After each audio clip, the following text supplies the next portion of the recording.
I believe the scriptures in my toes. It's just part of me. It's my only hope. Welcome to The Timeless Gospel, a podcast that showcases the sermons of Larry Horton. Larry spent his life proclaiming the good news of the gospel. His daughters, Joy and Faithann, continue Larry's work by sharing and discussing his sermons. Each episode features either a full sermon or a discussion that Joy and Faithann have about the sermon. Joy and Faithann's great prayer is that the grace of God will be revealed to you through this podcast.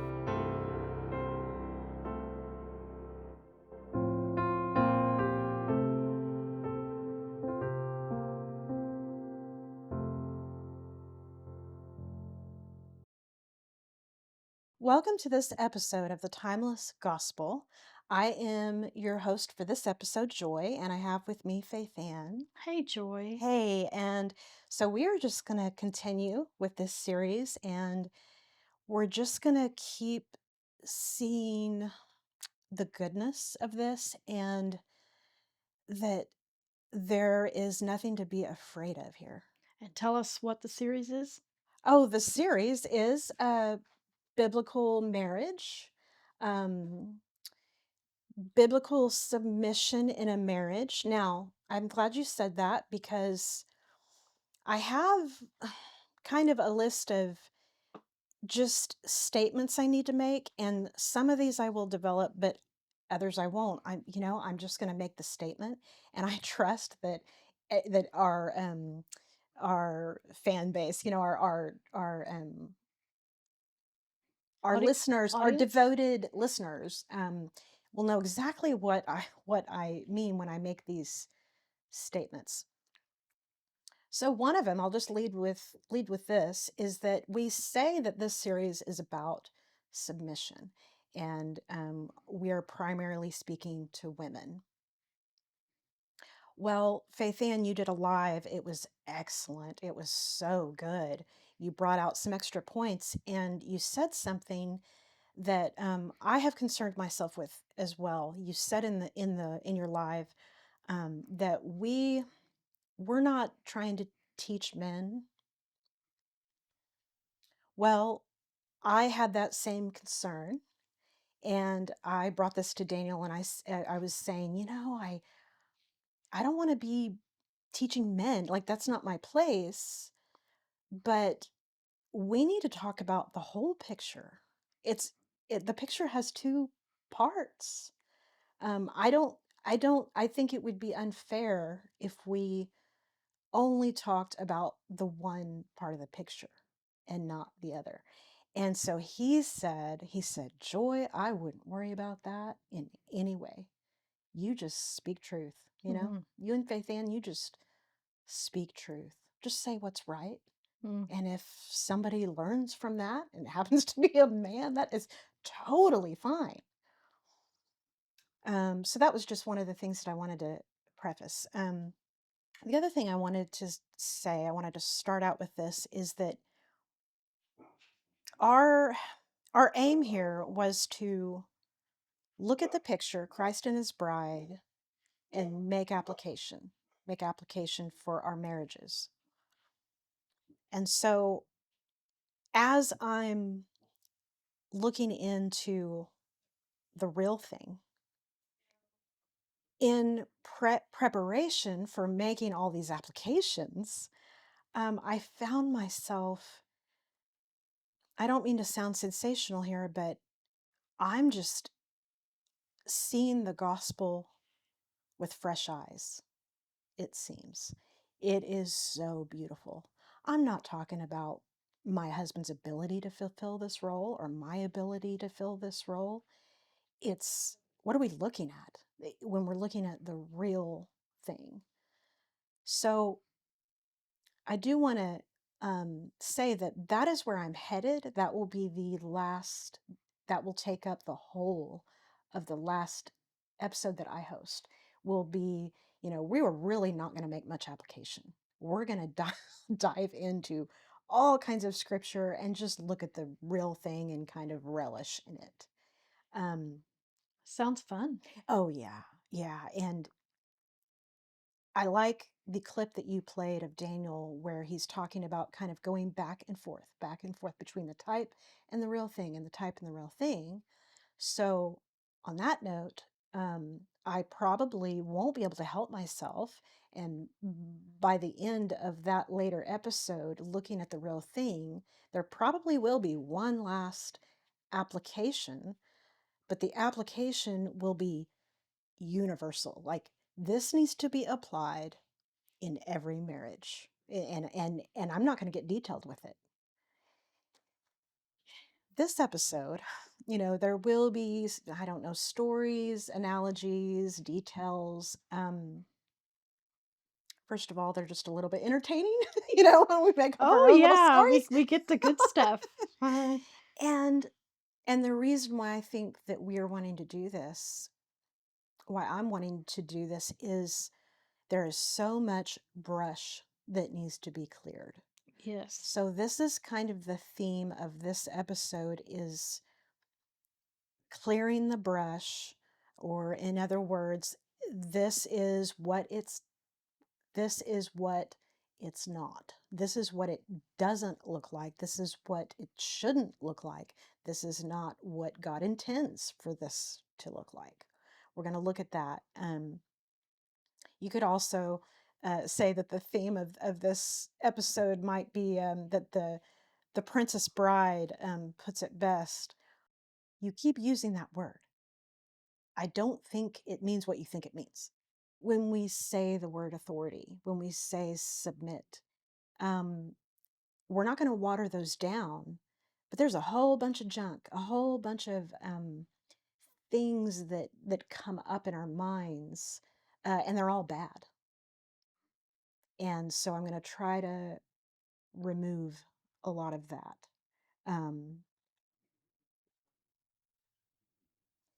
The other thing I want to say, and I'm not going to develop this hardly at all, Faithann, your analogy, I'm going to ask if I can borrow it, your analogy of the time signature. I'm not going to steal it. Sure. And the way you presented that is just, it's right on. The structure, the vision is for the man to set for his bride, and we follow that. That was excellent.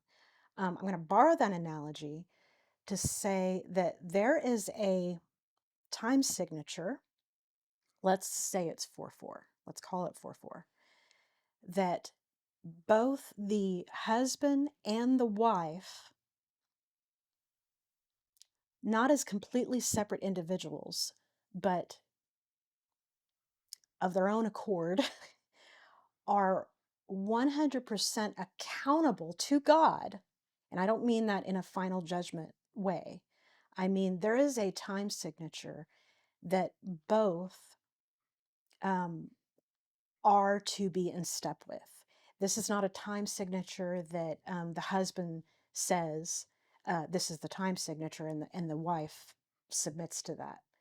I'm not talking about that. I'm saying there's a time signature even before that both must obey. You have any guess what time signature I might be talking about? No. Okay. It's the time signature of the covenant of grace.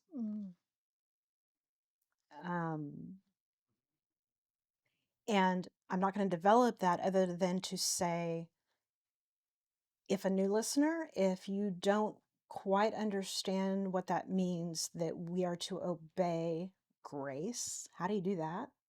Well, there's this podcast, and it's called the Timeless Gospel Podcast. There's this website you can go to, New Covenant Bible Church, and you can learn all about On YouTube. on YouTube. It's not its Okay. own website. It's Yes. a YouTube channel.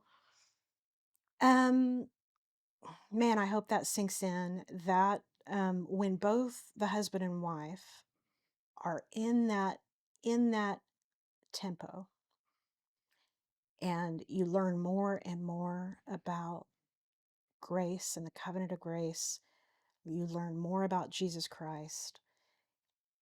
It won't even so much be the kind of rigid time signature that you're in.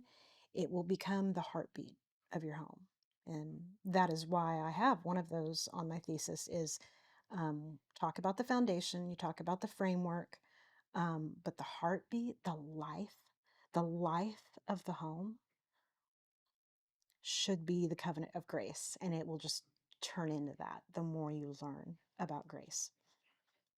Let me jump in here real quick, listeners. If you haven't listened to episode 87, go back and listen to Joy's 25 theses, and they're just beautiful statements of submission that she put a lot of thought into. And then we'll be releasing on the Facebook page soon an updated version where one of those statements will be the heartbeat of the home is the covenant of grace. So really, really good, nice ways to phrase that, this overarching umbrella of grace. You have to have grace for your spouse, and the only way you can have it is to understand what's been done for you, to you, through you. Preach. That's the only way you can deal with it. You cannot come at it any other way. Well, right. And another thought I didn't plan on saying it for time's sake, but I can't help it. This business of no wreck and yield, and how we ourselves, we get that luxury of reckoning our self dead, reckoning our sins, not as an excuse for future sins. We don't do that. But when we're made aware of how we fail, we get to reckon that dead, right? Well, how about we reckon the sins of our spouses dead? Can we do that? Can we just reckon them dead? That's what I'm going to be talking about in the next episode is, yeah, that theme of who are you married to? Yes. Let's see what the Bible says. Let's see how the Bible describes who you're married to and treat him accordingly. Right. Treat her accordingly. Yeah. Treat him accordingly. Yeah. Yeah. Not to say that, there will be things that need to be addressed. There will need to be correction on both sides. I think sometimes us women don't like to hear that we need to be corrected sometimes, but that's okay because our husbands need to be corrected sometimes. And we're going to get into some space here that women have.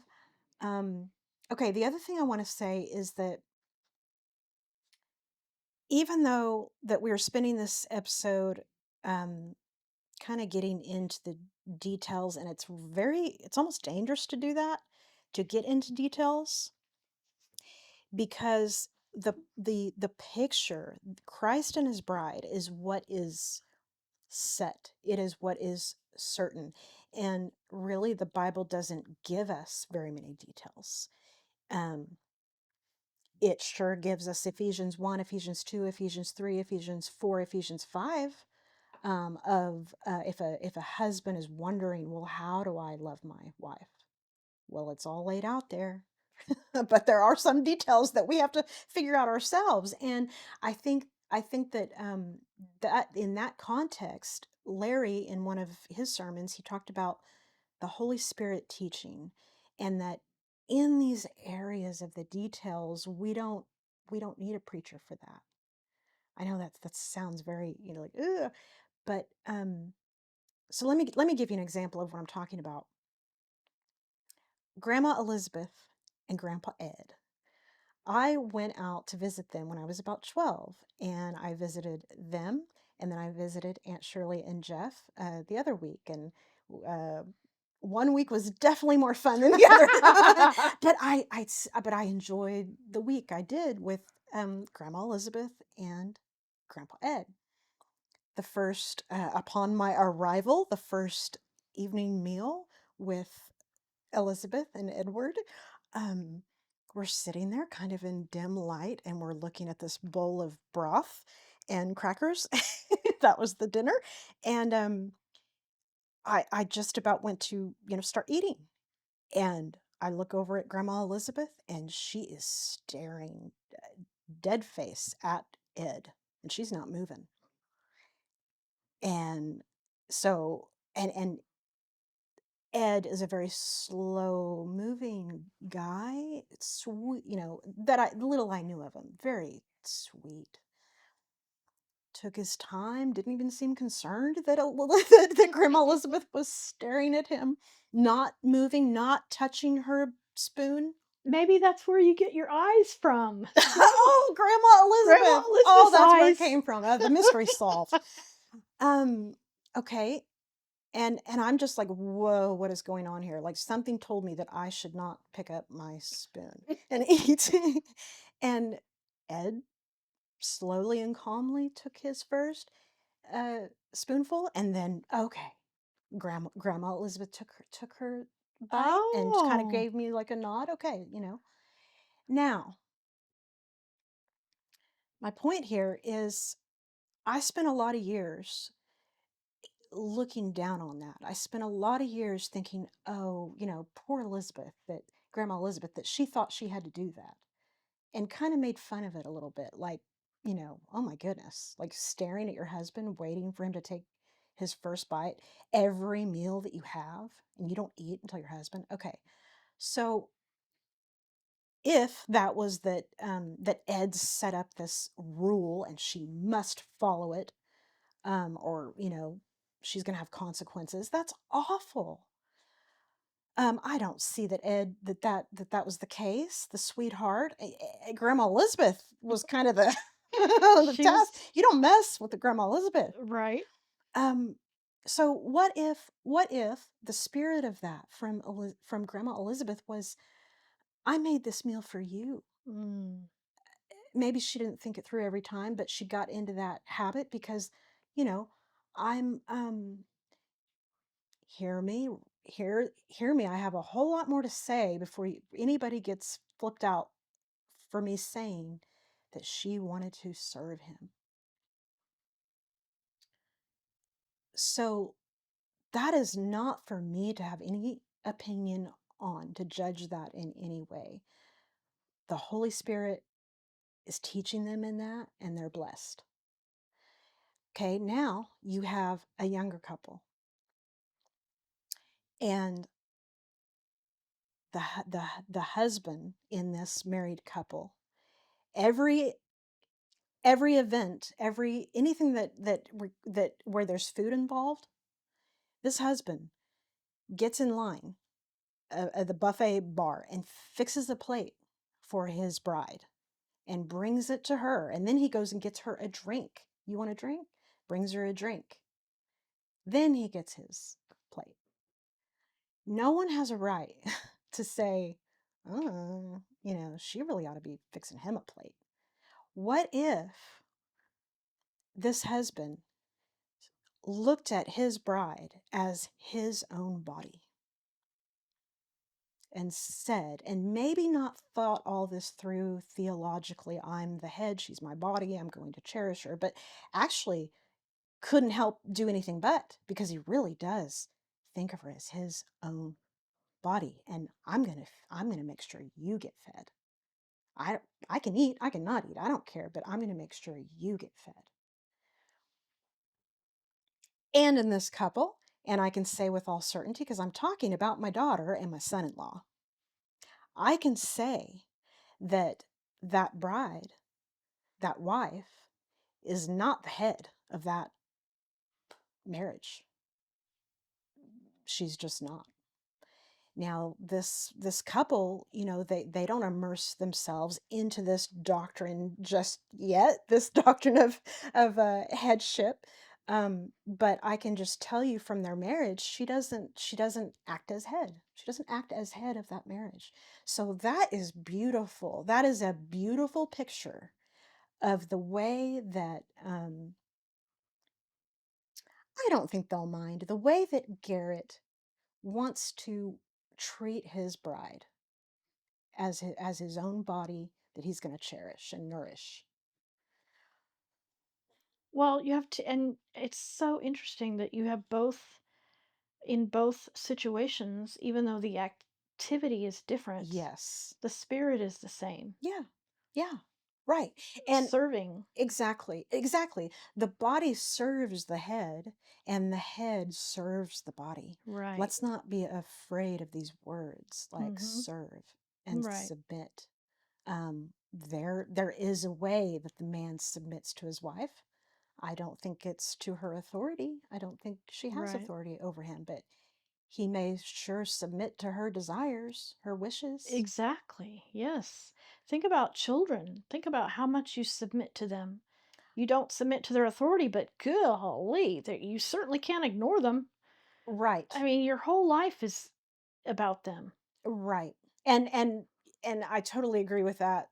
I shouldn't have to preface this that we are not saying that the relationship is one of, child and father, Right. you can look at the Song of Songs and see that's not, you know.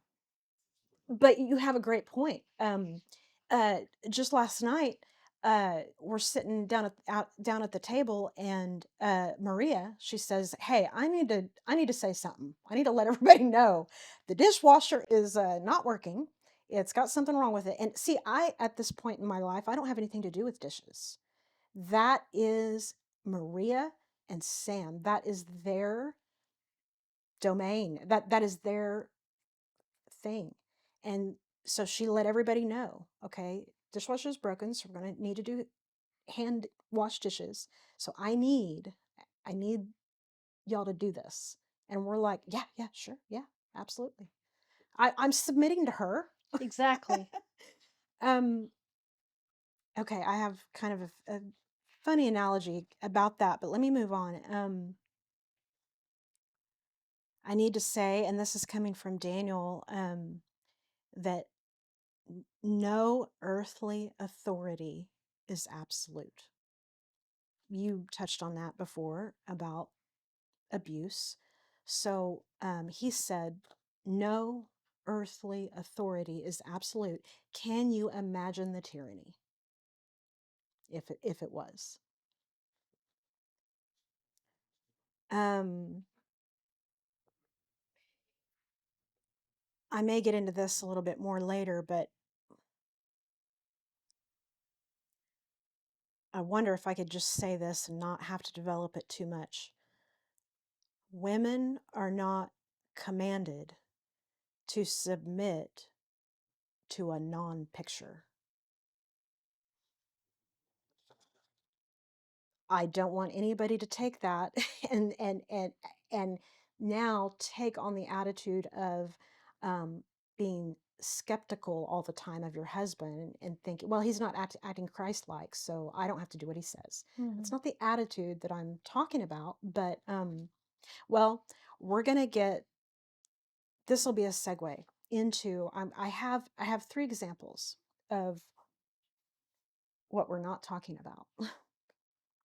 The first example is there's this doofus, Joel Webbin, who I don't have the exact word for word quote, but you can find it. He basically is telling the whole wide world, like not embarrassed at all, to say when he sees his wife reading a book and he hasn't read it yet, sometimes he has to tell her, "Hun, I haven't read that yet.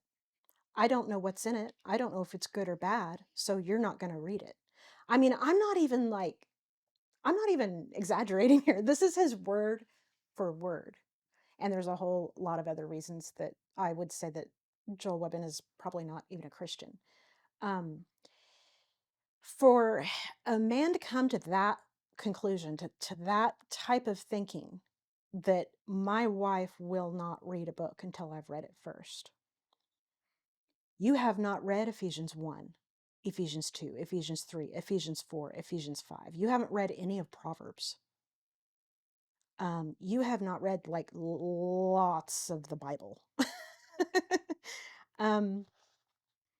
Second example. Oh, do you have something? Well, that goes back to this, your husband's not your mediator. Yes. And you can't deprive your wife of a relationship with her Savior.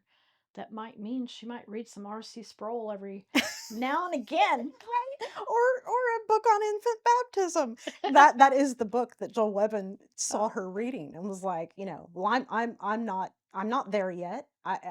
This is where we are, wife. We don't believe in infant baptism, which I mean, I don't either. But yeah, What's he afraid of? exactly. Well, and the way that Proverbs, I'm sorry to no, go ahead. interrupt. That's him being the Holy Spirit for his wife. Yes, We don't do that. And there's countless times on this podcast in previous episodes where we've talked about we aren't the Holy Spirit's secretary. right. Yeah. Um, a second really sad example, and I have dear Trish, I have her just 100% go ahead to share this. I had the pleasure of spending the day with her. It was a wonderful, special date. Either one of us could not shut up. Like we were both just talking back and forth and back and forth. It was all so good. So I was telling her about this project that we were fixing to do. And I mean, she was just kind of right there with us, like on everything I was saying. And I mentioned the word slave. I wanted to say, we're not slaves here. Like women, we're not slaves. Well, she told me this story. She said that she goes, I just mark up my Bible. I just, I underline, I circle, I write little notes on the side. Just ever since I've had a Bible, I mark it up. And sometimes I like to go back and see what I've marked up and kind of remember why I did that. And she said that um, at some point in her second marriage, to the wonderful Brady, we all know, she was married before to an abusive man, an absolute Pharisee, like that kind of abuse. I don't know what all kinds of abuse happened, but he was a legalistic, like Pharisee, like not a Christian. And so she said she was kind of going through her Bible, and she came to the passage. Um, Husbands, be good to your wives. Wives, respect your husbands. um, Children, obey your parents. Parents, don't provoke your masters. Be good to your slaves. Slaves, be obedient to your master. And she saw that the only thing that she had underlined in that whole passage was slave, be good to your master. Mm-hmm. And she remembered, like, she underlined it because it's like that was what was relevant to her. Like she saw herself in that role. Yeah, it was like, oh, this pertains to me. Wow. She just missed, all of the other stuff, and that is what jumped out to her. Mm. It's not what we're talking about. No. It's not what we're talking about in any form. I think I want to say this before I forget. I was telling Daniel this morning, I said, man, as I read these scriptures, as I look into it, I really think that I'm right when I say that God nowhere in scripture gives a man the authority to abuse his wife. He doesn't have it. We kind of get this idea that, well, they don't, we don't want them to abuse their authority. I'm saying they don't have it.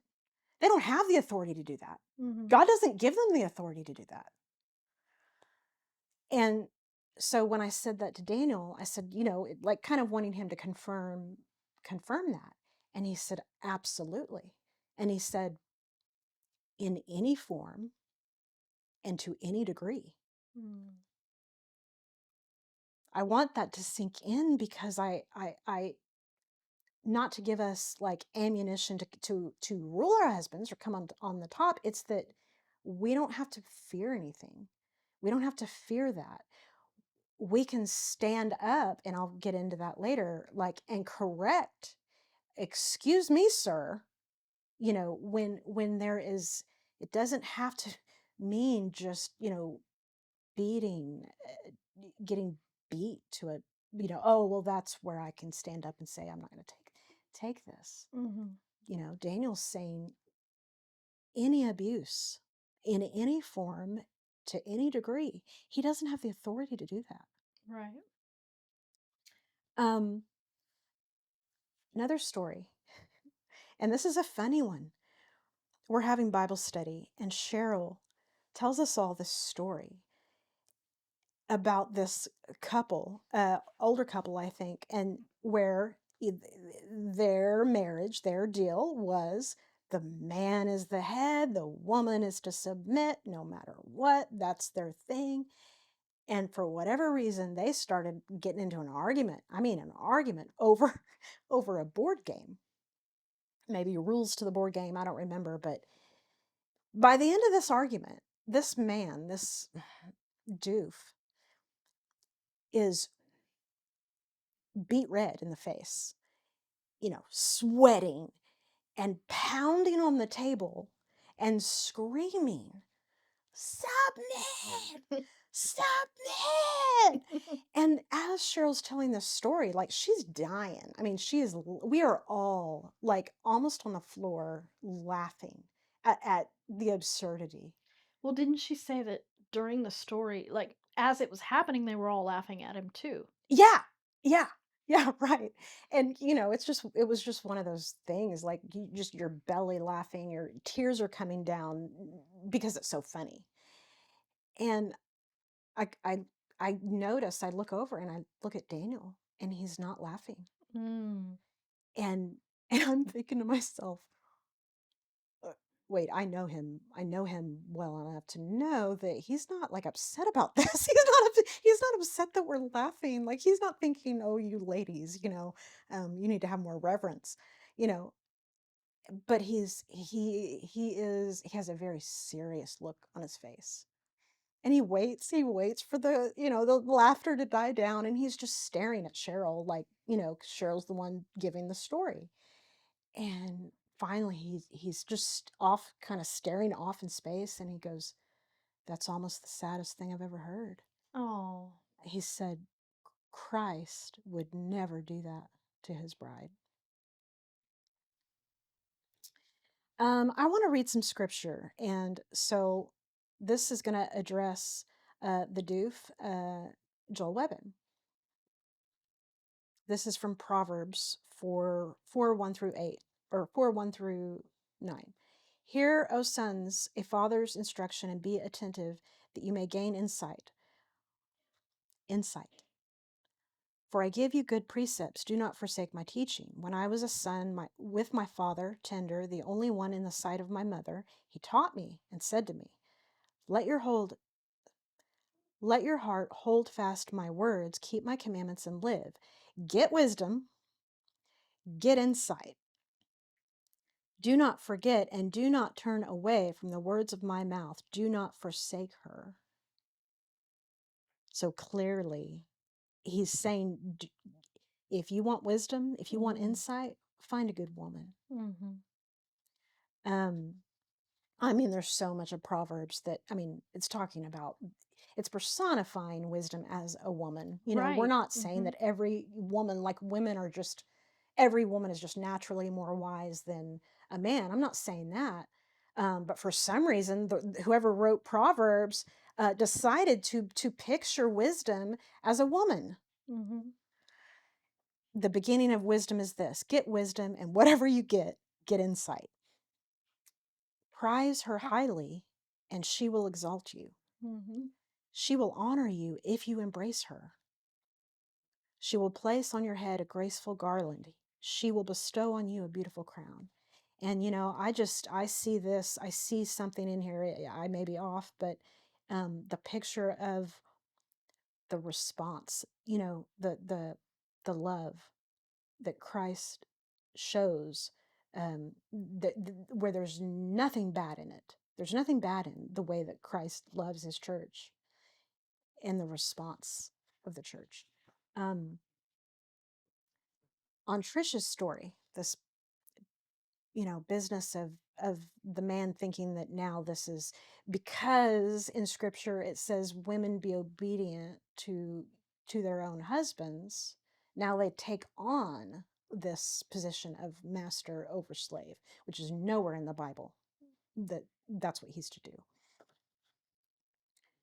1 Peter 3:5, for this is how the holy women who hoped in God used to adorn themselves by submitting to their own husbands. That's just beautiful. As Sarah obeyed Abraham, calling him Lord, okay, that's beautiful too. We're going to talk about Sarah and Abraham later. And you are her children if you do good and do not fear anything that is frightening. Likewise, husbands, live with your wives in an understanding way, showing honor to the woman as the weaker vessel, since they are heirs with you of the grace of life, so that your prayers may not be hindered.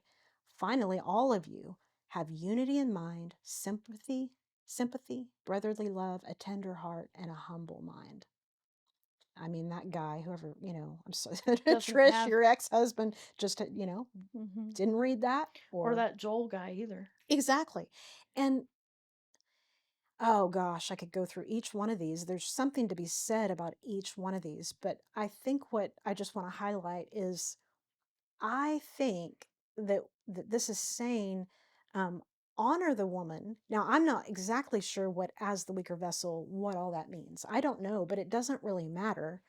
They are to honor her. And since they are heirs with you, like I think this is saying like husbands, you better be careful. You know, you need to realize like you've got this position of head, but you need to keep in mind that this inheritance that she has, that you and her will be in heaven. Sorry, depending on anybody's eschatology, I don't Mhm. know, but you will be judging angels. Mm. She's going to be judging angels, and that's not going to be by your authority. Right. That is by Christ's authority, separate from your authority. Right. Yeah. You better look at her like that. Right. Real quickly, just 2 verses to address Cheryl's story. The red-faced baboon shouting, submit. Just 2 verses in Ephesians 5:28 and 29. In the same way, husbands should love their wives as their own bodies. He who loves his wife loves himself. For no one ever hated his own flesh, but nourishes and cherishes it, just as Christ does the church. That is the call to the husband, and the husband that would act like that is out of order. He is sinning. He Yes. does not have the authority to act that way. It's so sad. I mean, just think about that woman, poor woman's life. Yeah. If a board game is going to Yes. send him into a tizzy, he just doesn't have any understanding of what that authority means. Yes. It's like, don't cheapen it by using it for a board game. Yes. I'm glad you said that, and we're going to go there maybe at the very end. Don't cheapen it. Yeah. Reserve it for when you need it. And that's what Dad, Mhm. that's what Larry, oh my gosh, I'm going to cry, but Larry never used his authority for over Linda, his Yeah. wife, and unless he just every once in a Yeah. while he had to, just kind of lay down the law. Just Yep. I don't know. I didn't even know about. I mean, his posture towards her was one of complete self-sacrifice, Yep. especially in his later life, in Yeah. her later life. Yeah. I mean, not a single, uh, not one, not one word of reproach Yeah. or frustration ever Yeah. while she had her dementia. He was the most Yeah. patient with her. Yeah. He was just a beautiful picture of what Yeah. Joy's talking about. Of not to do, or the opposite Yeah. of what she's Y- describing. Yes. Yeah. For sure. Okay, I've gone over those 3 um ways that it doesn't look like. We're going to now get into the space that a woman actually has, and It's very wide. It's very, very wide. 1 Timothy 5:14 says, "So I would have younger widows marry, bear children, manage their households, and give the adversary no occasion for slander." I looked into, because another author who will remain unnamed because some people don't like him, uh, he said that in one of his books, he said the Greek word for this in this passage here for manage is actually rule. So I had to find this out. And I looked into, I mean, I looked into the Greek, um, like word for word. So, uh, it doesn't have the flow of what an English translation would have, but it's like word for word into this word manage. You're never going to believe what it says. It says that manage can be broken up into this phrase: direct and lead her household. When I read this, I brought it to Daniel. I was like, I am so confused. Like a year ago, I was mad at Paul for talking about braids and gold dust. But now I'm kind of mad. Like, wait a minute. I thought I had this figured out. I thought that, like, the man was the head and the woman has, like, no authority. But the man's supposed to just treat her real well. Like, what does this mean? He was like, yeah, of course. Of course. Um, so if I can do this quickly, we're getting into these details. I'm trying to illustrate what that might look like. First of all, if women think, okay, great, I get to say where the dishes go, yay for me. Like, that doesn't seem very important that I get to just say, well, the dishes go here. First of all, that's a grand um, uh, authorization to have. If when you are the authority of that, of your home, and how it the economy, well, if that doesn't get done, you're living in total chaos. That is a high place, but we're going to see that there's more to it than that. Leading and directing your household, it's not on top of your husband, but it is leading and directing in household matters. I'm sorry, household matters that may involve more things than the dishes. But let's bring it down to a real simple thing. Let's talk about laundry soap. The reason why I am bringing this up is that I don't I don't want women to get the idea that, okay, in these extreme instances, I don't have to put up with it. I don't have to submit to being beat. I don't have to submit to being yelled at. But what about these other things if they come up, like, that don't have any morality to it? Am I to just, yes, sir, yes, sir, yes, sir, yes, Lord, to my husband with no words, no anything, robot? No. So I don't think any of the husbands in our church would even have this kind of mindset. But the husband says, I don't like that detergent. I want this detergent, this brand. I like it better. This is my will. We're going to do this. I don't want us to think that the only response to that from the wife is to be, I hear your will, and we can do that. But I have reasons that I'm going with this other kind of laundry soap, and so maybe tonight after I serve you a big nice meal, I can sit at your feet and I can lay out I can lay out a 10-point, because I know that you like it when it's all organized, and I'm going to wait for your permission. I know this is ridiculous. It's a ridiculous story. But my point is, that's not the only option available to us. Say, no, we're Well, using this freaking laundry soap. well, yeah, you could make it quick like that. You could, if you want to get theological, you could say, dude, uh, this realm um, has been entrusted to me by the covenant of our marriage. You chose me. So actually, by your judgment, why don't you trust your own judgment here? I've got a laundry list, literally, of reasons why I chose this laundry soap, and I can tell them to you, but I shouldn't have to. I mean, you could go that way. You could also go with, you got it. Yeah, we're going to go with your laundry soap that you wanted.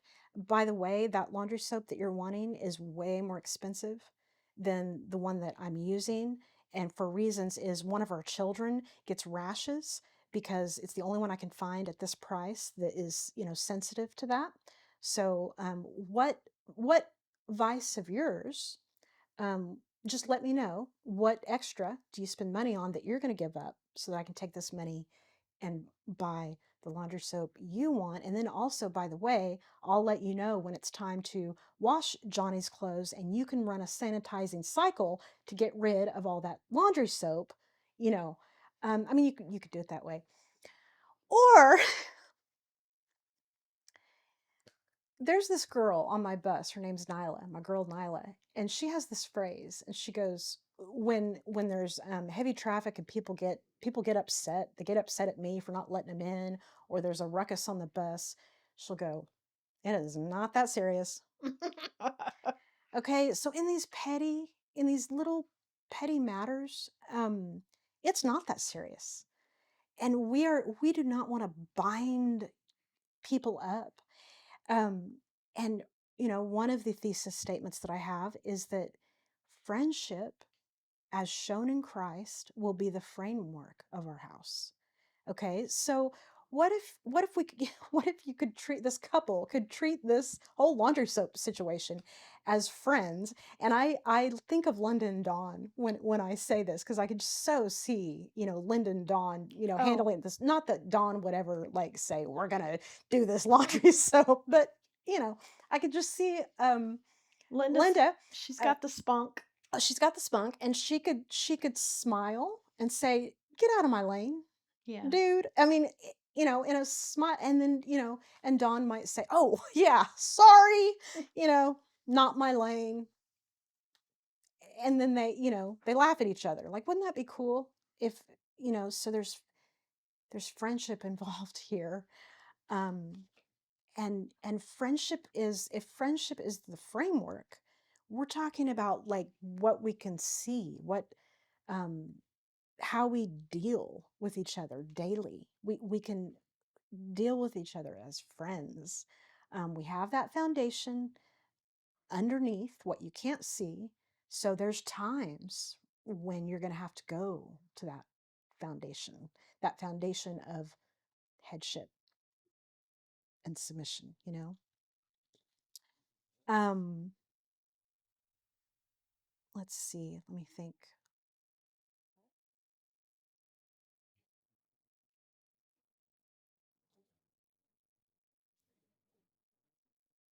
I want to just briefly, and I'm almost done, but I want to briefly talk about three women in the Bible that really is showing what I'm trying to get across, what I'm trying to communicate. And these stories are not women, this kind of battle between the man and wife, and where the woman wins, like and the woman is just totally outside of her role as the one who submits. But they are showing these women um, moving about, moving about in space as one who is not a slave. So in Luke 1, and the whole story is from 19 to 64, but I'm not going to read all that. You have um, Elizabeth and Zachariah. Zachariah, um, they're old. they're old in years. Elizabeth is barren, and Zachariah is, I think, in the temple.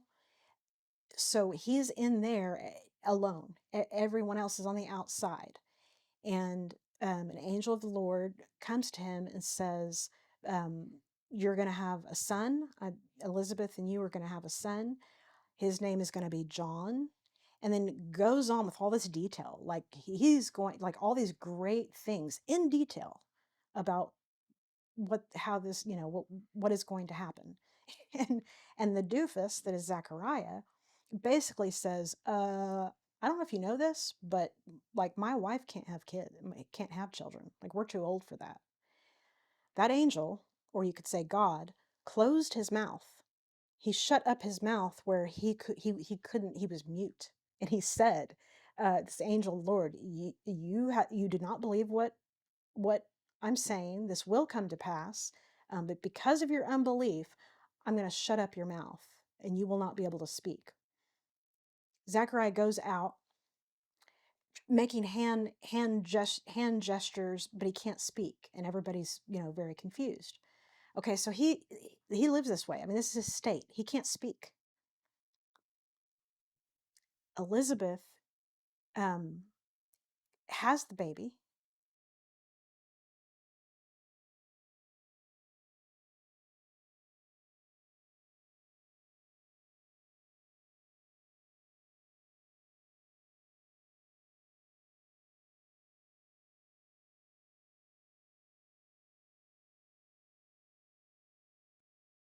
And on the 8th day, everyone comes together for the circumcision of this child.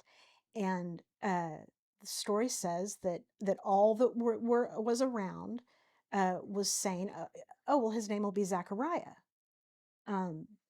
because that's the line. They just Right. know, oh, it's going to Custom. be Zachariah. Okay, what's interesting is Zachariah. You don't hear anything from Zachariah. I mean, you don't, Zachariah doesn't make all kinds of hand gestures. Wait. The Lord said the name will be, you don't hear or see a word from Zachariah. He's there. Elizabeth, she says, no, his name is John. And the text just doesn't tell us how she knew that, but she says, no, his name is John. The people were very skeptical. No, wait a minute, because she's the one that gets to say, and they want to know, well, what does Zachariah think? So, so they bring him paper and pencil, like, hey, well, what, Zachariah, what do you. He writes, his name is John. I'm pretty sure she led that deal. Yeah. She insisted that God be honored. Yeah. And Zachariah followed her in that. I'm just saying. That's just an example. Another story of Hannah in 1 Samuel. Hannah is praying in the temple or somewhere. I think she's praying, but she's praying for a child, praying to God for a child. They think she's drunk because nothing's coming out of her mouth. But she makes a promise. She says, if you will give me a child, I'm going to give him back to you, Lord. So the Lord answers her prayer. She does have a child. And the husband says, hey, let's pack up, let's go to the temple. And she says, no, I'm going to stay here and I'm going to wean the child. And when the child is weaned, I am going to give him to the Lord. You don't see this timid, oh, I gotta ask my husband permission, I gotta wait. She just, I'm doing this. I promised him to the Lord, and and she's talking about his own son. She's talking about her husband's child.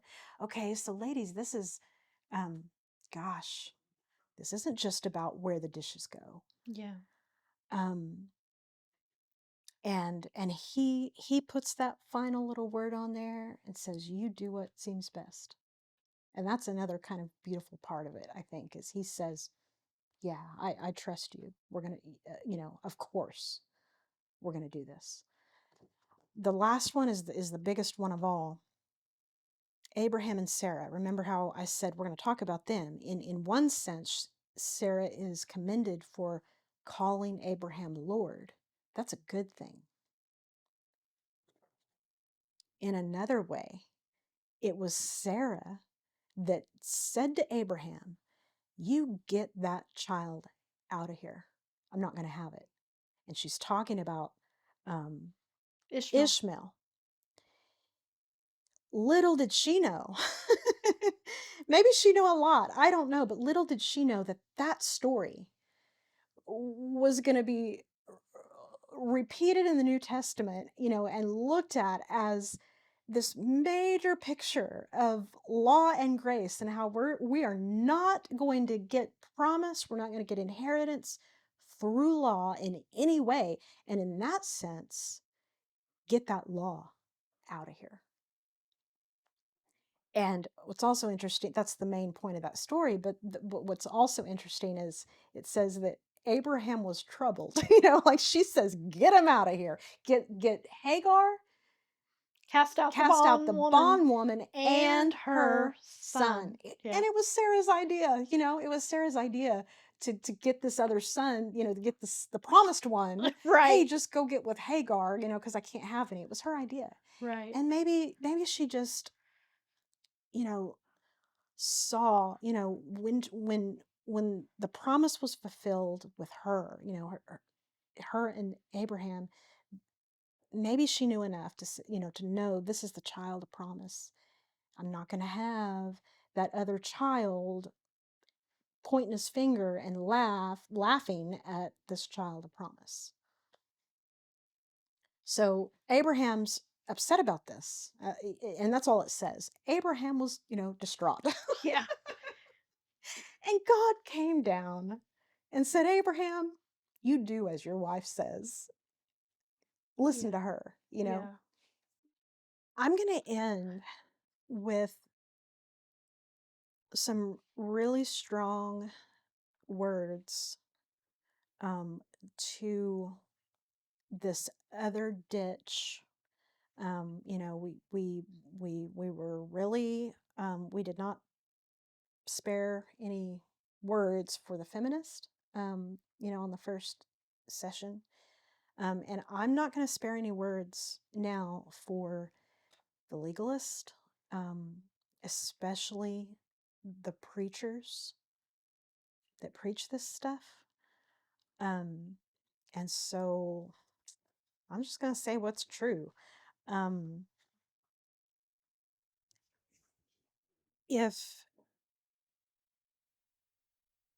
If a preacher spends, I don't know, a year it going over the 10 Commandments with no grace, Listeners, I wish you could see Joy's face. It's just, it it's is one of priceless. disgust. Yeah. Yeah. And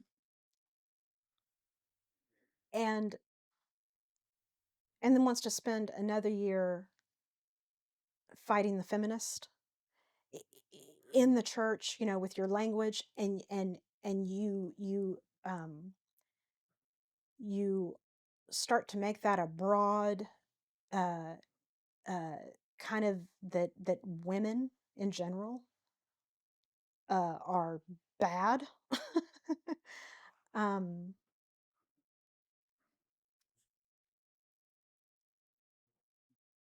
and if you are called out on that in some way, and maybe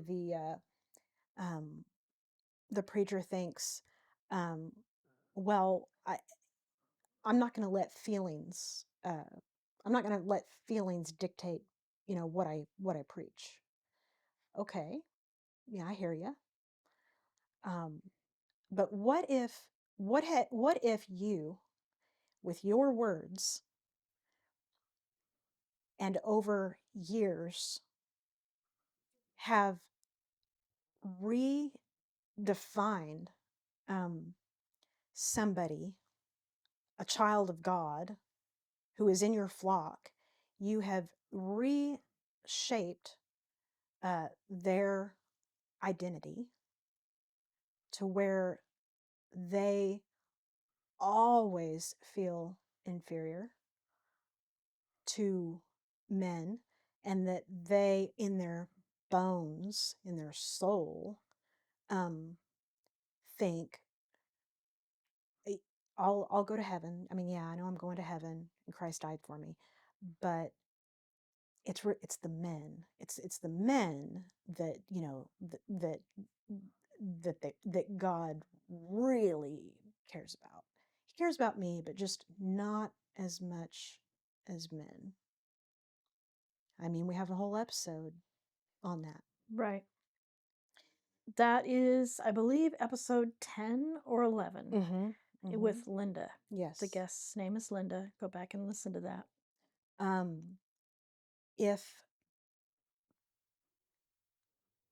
If you are being made aware of that, preacher, that you have done that to one or many of God's sheep, and that does not cause you to want to crawl under a rock and weep for a long time, and, you know, try to do everything in your power to correct that for someone. I don't know, maybe spend a year in the Song of Songs, maybe spend a year, you know, talking about the bride of Christ. If then I would say you need to go to God with that.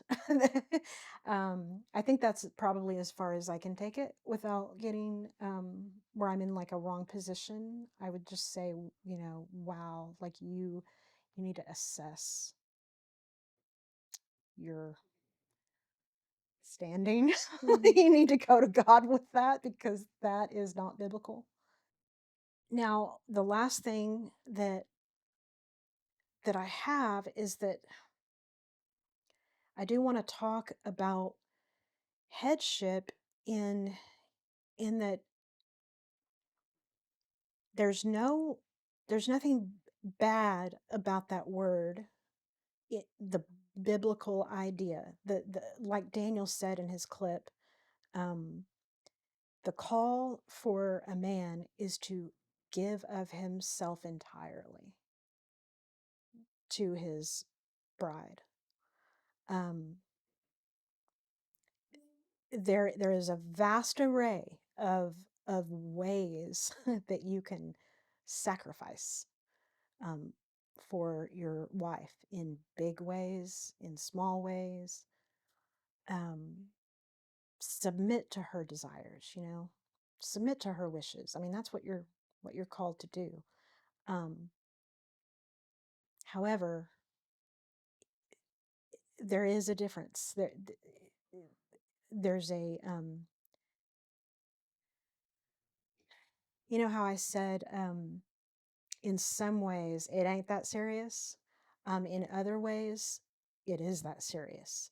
It is that serious when you have a wife, a woman, who shows the world and everybody knows it that she's the head, and she has a T-shirt that says he's with me, and then he has a T-shirt pointing to her and says I'm with her, and she, you know, drags him around like a little puppy dog. That is serious. It is that serious, and that's part of why we're going over all this. But I want to just also say that, and I'm stammering because this is so touchy.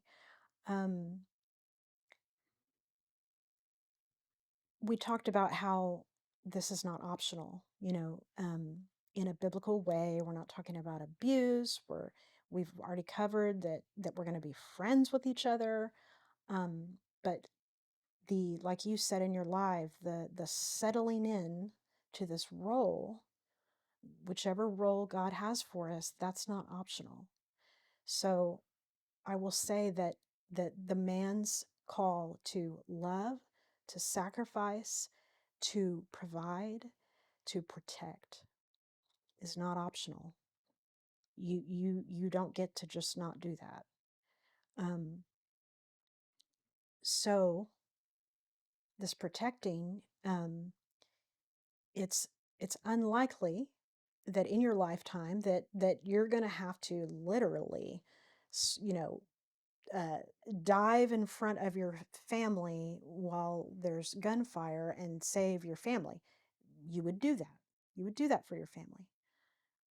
But unlikely to happen. So you have to live this, we live these things out. And so men have to be a wall of protection. And, I don't want to get legalistic. We don't want to get legalistic as to exactly what that looks like. But this may not only mean protecting them from invaders, with guns. If there is a relationship, let's say, could even be a family member that is hurting your wife, bringing her down to the ground, this is harmful. And it could be any relationship that is not you and her. It could be your own father. It could be her own father. It could be your children.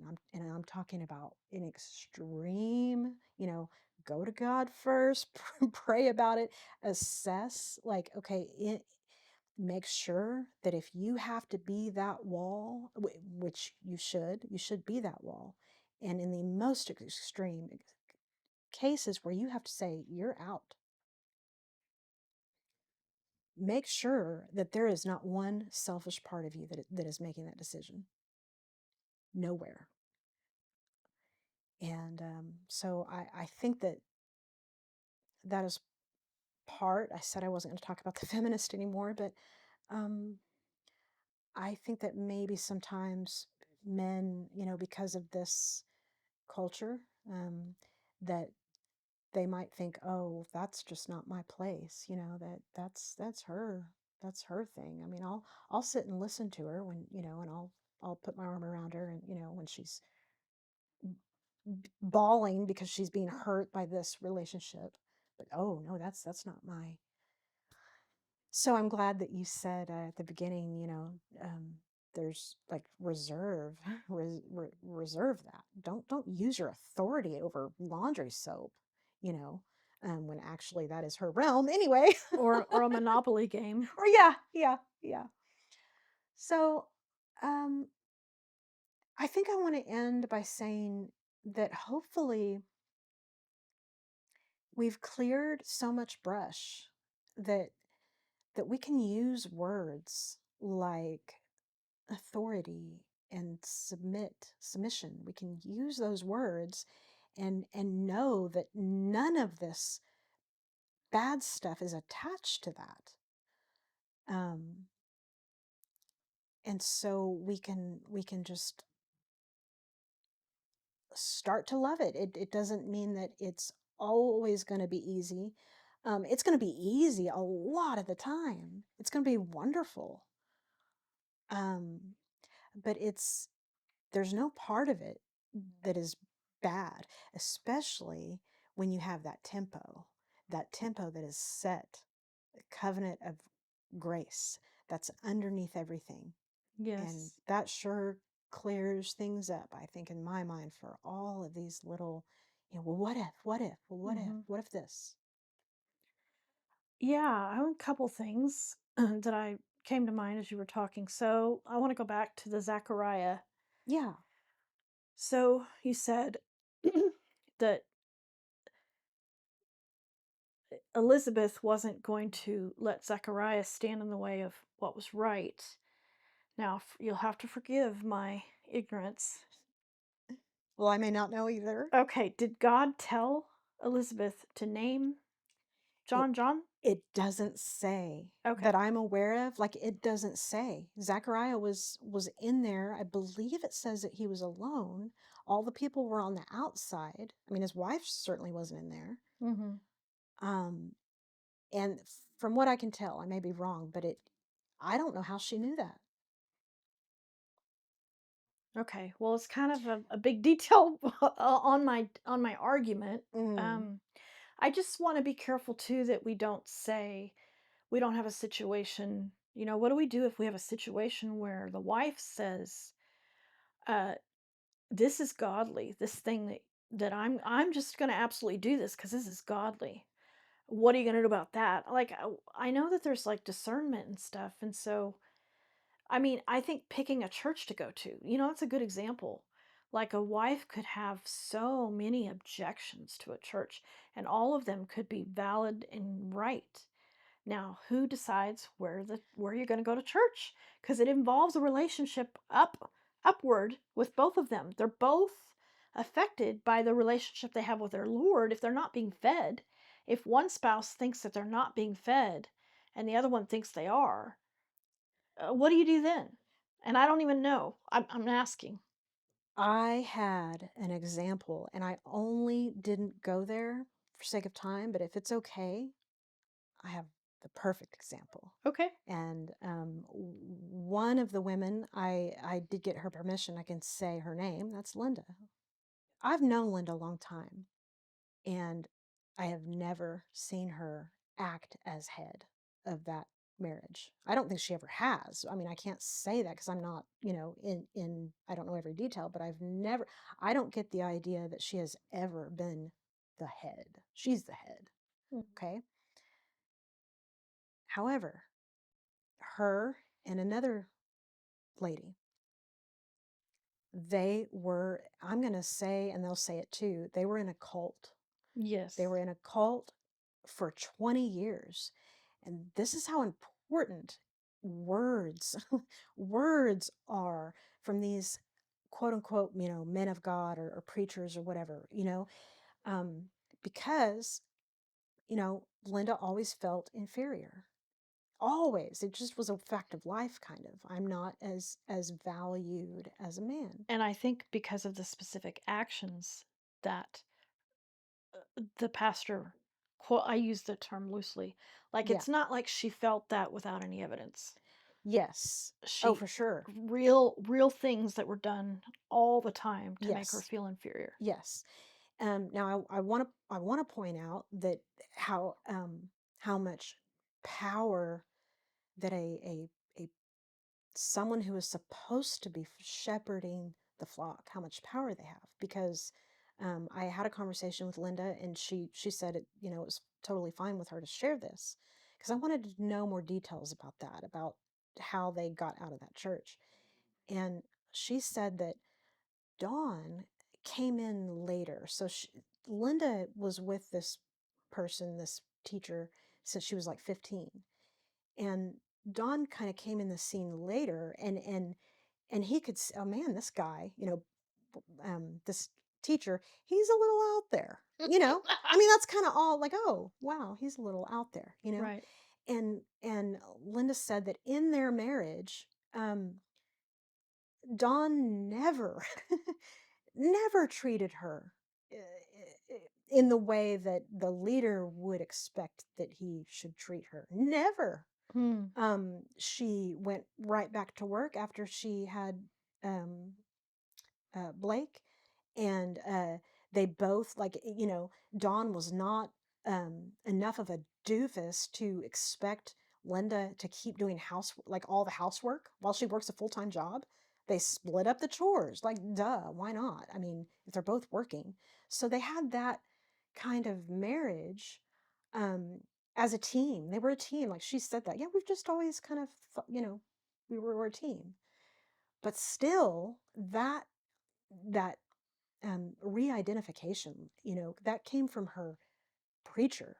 Even, even even the marriage, as good as that is and was, it wasn't powerful enough to break that the way that she identified herself as someone who is not as valued as a man.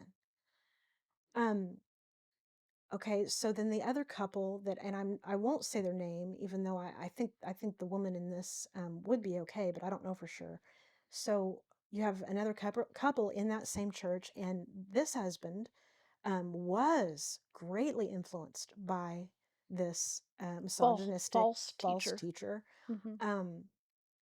So when the time came for both Linda and the other woman, when they met up with Larry and they start hearing Larry's teaching, grace, this caused a problem.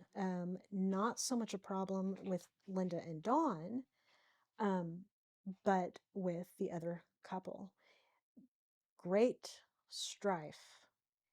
And that lady, that woman, is trying to show the husband, look, this is not right. And I think that with both Linda and the other woman, I think that it was about this is not honorable to the Lord. Yeah. It wasn't so much, I don't think, about like their own. I mean, they wanted to be in a better church, but it was this teaching of this other Yahoo. This is against God. The way that it went for Linda and Dawn is, it didn't take really anything to convince Dawn. But as far as moving churches, what you're talking about, um, from what Linda says, is that she did kind of have to lay it out. Well, this is why I think we should not go here anymore. And he was just right, yeah, like just receptive. So you can see there this counsel. He'd listened to her counsel on that moving churches. With the other woman, and this is from a personal conversation, but I think it's okay, that because this is all in the realm of, I think, godly. This is not, none of this is out of uh, uh, in this area where there's like rebellion, against authority. Oh, None of no, that no, is no, no, this. no. For sure, the way that Linda handled it, everybody can see for sure. And I'm saying even in the other way that this other woman handled it was, I think this goes to your question, maybe.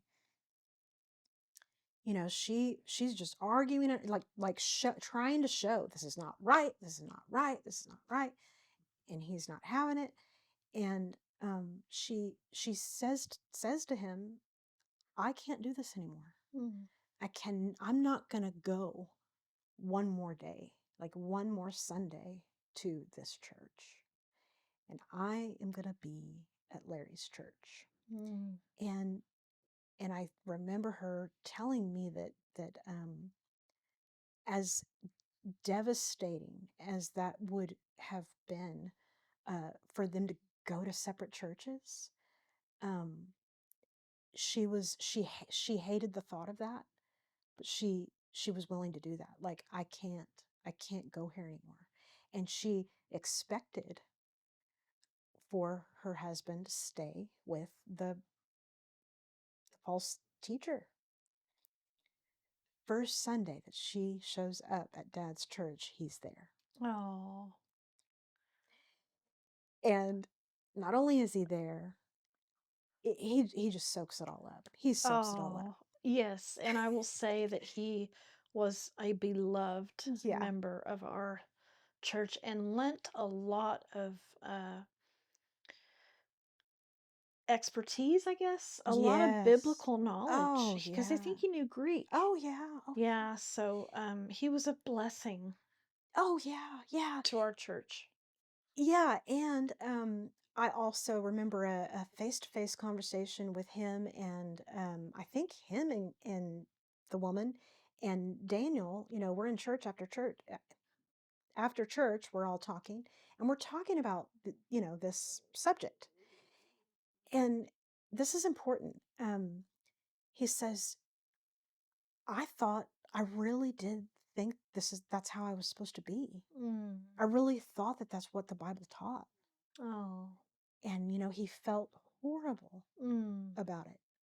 So I think that's important to say, in that Christians, he was a Christian. Yes. Christians can, fall into this kind of thinking. And so, what is our role? What is, if the man is into this thinking, what is our place? Well, our place can be to open the Bible wide open and say, no, this is not. I will not follow you into this. Hmm. Um,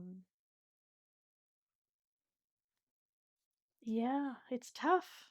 Now, really quick, and we'll just have to end it. I know, but uh, I want to say this same couple, the couple that took a lot of time to convince the husband, and then they come over, they hear Larry's, and they're in Larry's teaching for, years.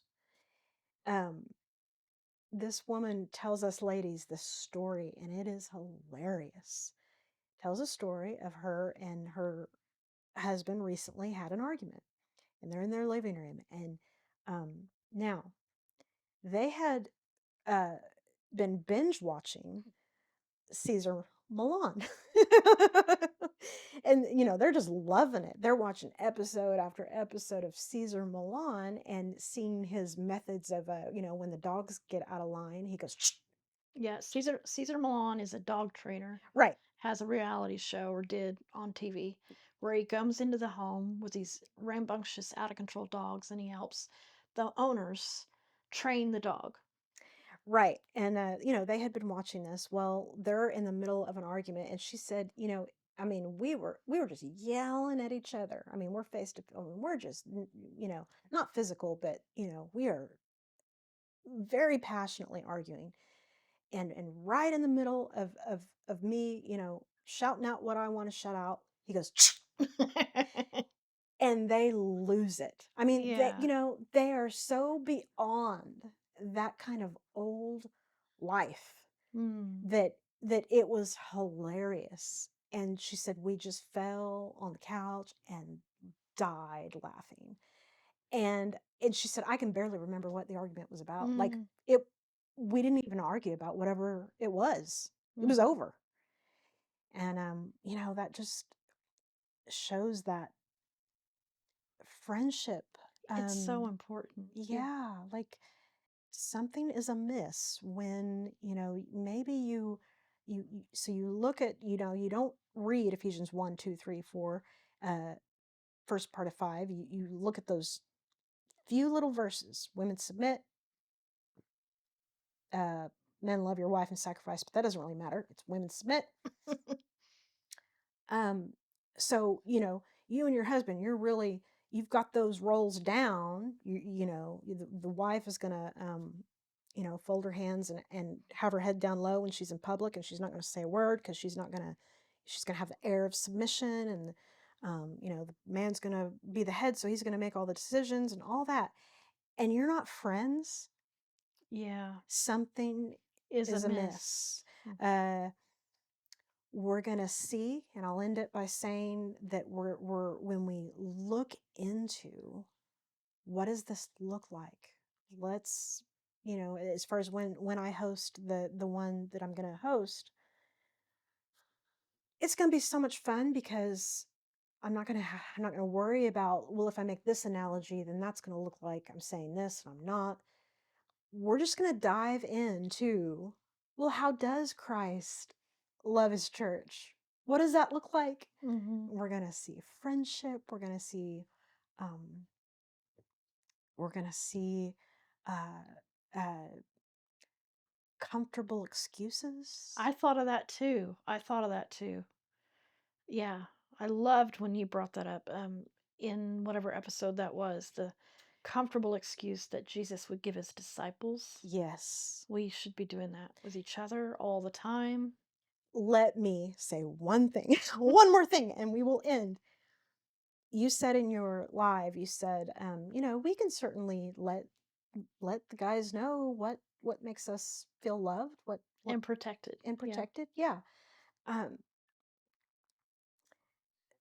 about a month ago, I was trying to have a conversation with Daniel, and I had so many thoughts, so many thoughts on, maybe it was on this topic, and I'm trying to tell him what all my thoughts were, and I start getting upset and almost to the point of tears because I can't remember Mm. all these thoughts, and I say I can't remember all these thoughts, and And he knows that I put myself in a category of like one who is not an intellectual, like one who's, I've got a great personality, but I'm not all that smart because I can't remember all this stuff. And these other people, these intellectuals, they can just speak.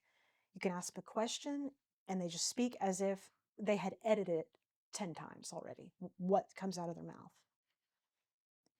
So I'm about to cry and he goes, Joy, of course you can't remember all your thoughts. You're a thinker. Oh, yeah, that's good. That's good. Oh, What kind of beautiful reversal is that, Yeah. And he said, a lot of other people can remember all their thoughts because they don't have many. And I said, if that is not Christ-like, I mean, yeah. that is just. So we can end with that, a little inside info. And I'm sure there's, the men, in our church are so lovely. The women in our church are so lovely. A lot of these things, um, there's ways, things that we're talking about that we're just coming to. That there's couples I've seen that are ahead. They're ahead Yeah. of these things that I'm just catching up to. But that is for sure, that anytime that you can act as Christ towards your wife in a way where, she is down on herself for something, and you can not deny, you don't patronize, and you don't say, oh no, you remember everything, Mm-hmm. but you turn it around That's into the most, wonderful compliment. yeah. He did a good job there. Yeah. Well, okay. I know we need to get done, but I- since we're gonna talk a little bit about the men, Mm-hmm. I would just say that for you men who are listening, what we love, I think, I mean, I'm gonna just, from my perspective, is we want to see your quiet strength. We want to be able to bounce up against you, and you're strong enough to keep us from going through you, but you're not so strong that when we bounce up against you, we like get a concussion as we fall back down. So you know how like a 6-year-old would run, you've got a man at one end of the living room and a 6-year-old at the other end, and the father says, come give me a hug, and the 6-year-old runs full force and pounds into his father. We, we want to be able to do that, and you stand strong, but the embrace is gentle, but we want you standing strong, and not just in our happy, but in our sad, and in our angry, and in our frustration. Oh yeah. Yeah. We want you, we're going to adore you Yeah. and adorn you if you'll do this for us. Yeah. And don't be afraid of our intensity. Don't be afraid of us. Stand and take it, all of us, but don't fall, because then we both fall. Yeah. Don't Yeah. fall. Okay, so Yeah. be strong, Yeah. but don't be so strong that then you push us down and we get a concussion. Yeah. I mean, however you can picture that, Yeah. work that out in your mind. Um, if you have to say no, be gentle about it, and don't be upset when. I think with kids too, this is so important. I really wish I would have done this more as my kids were growing up. Whatever they come to you with, if it has to be no, it's that comfortable excuse, and it's not judgment. It's Yeah. just, this is going to have to be no, but I can totally see where you're coming from. Yeah. Yeah. That does sound like a lot of fun, and I really wish it could be yes. Yeah. It's just going to have to be no. Right. But man, you are fill in the blank, stand strong, but give us an embrace to crash into, Yeah. Yeah. whether it's anger, fear, frustration, because we get more overwhelmed, I think, than Mm-hmm. you guys do, Yeah. maybe. And I think also, back to your point about protecting relationships, Mm-hmm. um, when you'll do that for us, what you do for us is you cut off so many, well, what if you cut all that clutter away, where we just drive ourselves nuts thinking Yeah. about, well, what if I do this, what, Yeah. and when you can just say, and then we take all of our energy and we focus it on you, and we don't worry, we stop being worried about the outcome because you've got us. Oh, that's beautiful. Man, Yeah. and of course, grace. I mean, you need the grace to Yeah. do all what I just described, just as Right. much as we need the grace to have the courage to come to you with all of our, to run full force into Yeah. you. We Yeah. need grace to do that. We need grace to submit to you and to want to be in tempo with you and to Yeah. settle Yeah. in. I mean, it takes grace for that. We would love it if you would stand strong. And it may, we're not always going to be able to vocalize that. Yeah. Like, don't doubt yourself. You're going to be fine. We'll be okay. Just please don't judge us for our emotions, and don't weaken, because then you know what happens? We get scared. It's scary when you're weak. Yeah. Yeah. And being strong doesn't mean you pound your fist on the Monopoly game and say submit. Right. It means you may say, like Dave did, honey, you're not going to go to Edmond tomorrow. And he did not pound his fist. He just Right. said, I don't think that's a good idea. I think you need to be in Norman so that our daughter can get what she needs. And since I can't be in Norman, and your thing that you're wanting to do is optional, I think you need to be here. Well, and wasn't part of that for you, for your own Yeah. sanity? Yeah, because sometimes he can see things I just freaking can't see. Yeah. I'm getting better at it. But man, he could just, yeah. Okay, we've got to end. Yeah. This Yeah. episode's probably going to be about an hour and a half. Oh.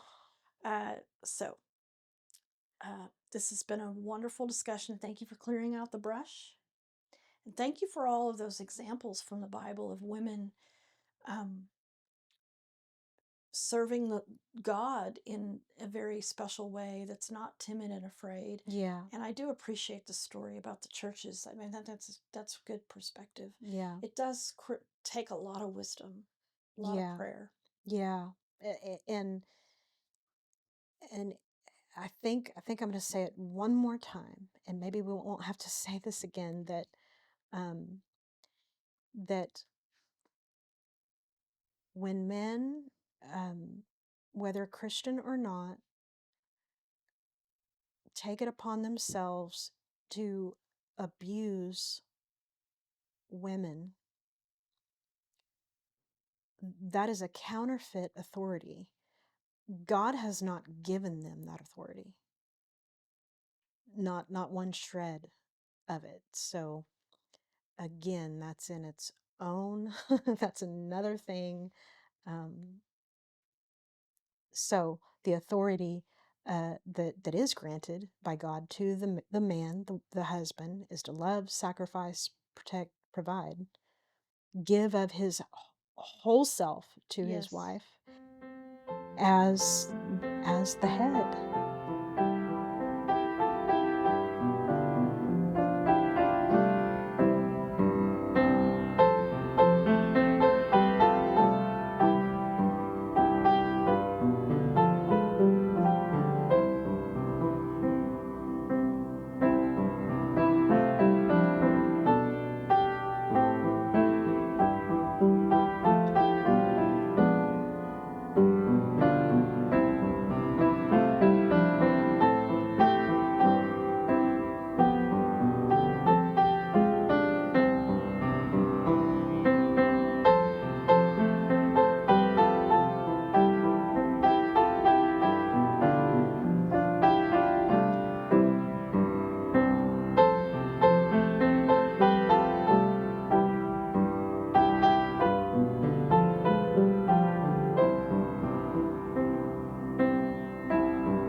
This has been the Timeless Gospel podcast with Larry's daughters, Joy and Faithann.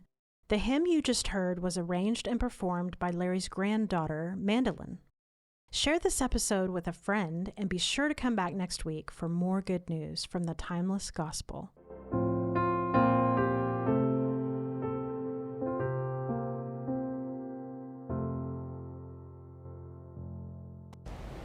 You keep using that word. I do not think it means what you think it means.